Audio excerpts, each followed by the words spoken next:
28واں باب۔ تب اسحاق نے یعقوب کو بلایا اور اسے دعا دی اور اسے تاکید کی کہ تو کینانی لڑکیوں میں سے کسی سے بیاہ نہ کرنا، تو اٹھ کر فدان آرام کو اپنے نانا بیتویل کے گھر جا اور وہاں سے اپنے ماموں لابن کی بیٹیوں میں سے ایک کو بیاہ لا، اور قادر مطلق خدا تجھے برکت بخشے اور تجھے برومند کرے اور بڑھائے کہ تجھ سے قوموں کے جتھے پیدا ہوں۔ ایساؤ ایک اور بیوی بیاہ لیتا ہے، اور وہ ابراہام کی برکت تجھے اور تیرے ساتھ تیری نسل کو دے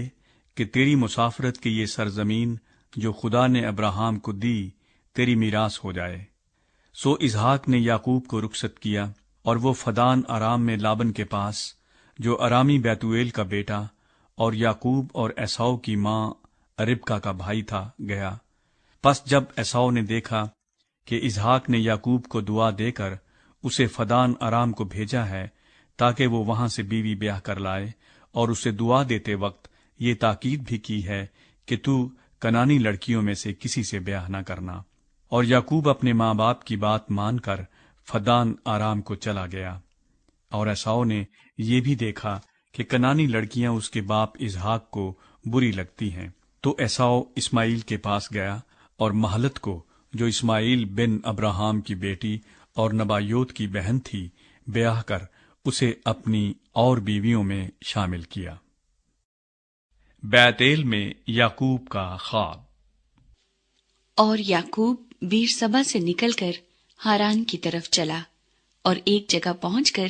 ساری رات وہیں رہا، کیونکہ سورج ڈوب گیا تھا، اور اس نے اس جگہ کے پتھروں میں سے ایک اٹھا کر اپنے سرہانے دھر لیا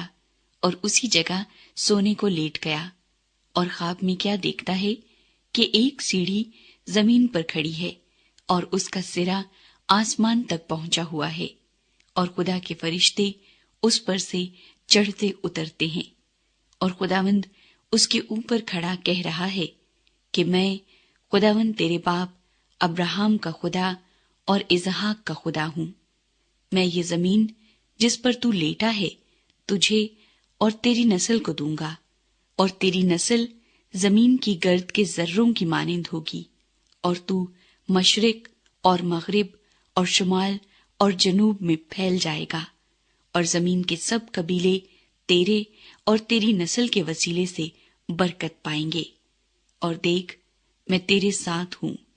اور ہر جگہ جہاں کہیں تو جائے تیری حفاظت کروں گا، اور تجھ کو اس ملک میں پھر لاؤں گا، اور جو میں نے تجھ سے کہا ہے جب تک اسے پورا نہ کر لوں تجھے نہیں چھوڑوں گا۔ تب یعقوب جاگ اٹھا اور کہنے لگا کہ یقیناً خداوند اس جگہ ہے اور مجھے معلوم نہ تھا، اور اس نے ڈر کر کہا یہ کیسی بھیانک جگہ ہے، سو یہ خدا کے گھر اور آسمان کے آستانے کے سوا اور کچھ نہ ہوگا۔ اور یعقوب صبح سویرے اٹھا اور اس پتھر کو جسے اس نے اپنے سرہانے دھرا تھا لے کر ستون کی طرح کھڑا کیا، اور اس کے سرے پر تیل ڈالا، اور اس جگہ کا نام بیتیل رکھا، لیکن پہلے اس بستی کا نام لوز تھا۔ اور یعقوب نے منت مانی اور کہا کہ اگر خدا میرے ساتھ رہے اور جو سفر میں کر رہا ہوں اس میں میری حفاظت کرے، اور مجھے کھانے کو روٹی اور پہننے کو کپڑا دیتا رہے، اور میں اپنے باپ کے گھر سلامت لوٹ آؤں، تو خداوند میرا خدا ہوگا، اور یہ پتھر جو میں نے ستون سا کھڑا کیا ہے